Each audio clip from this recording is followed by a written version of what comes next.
مضربة ولعت في ضميري لهبي.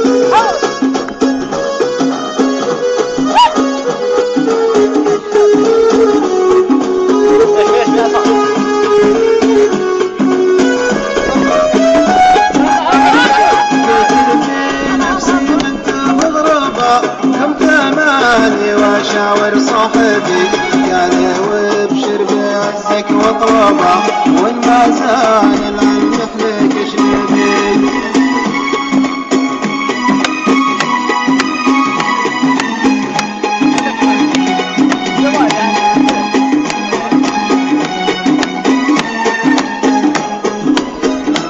قلت له اكرم ولا شهابه من تيام سندي بنجربي الجبل ابيض وقربه لا يروح بزين المركبي.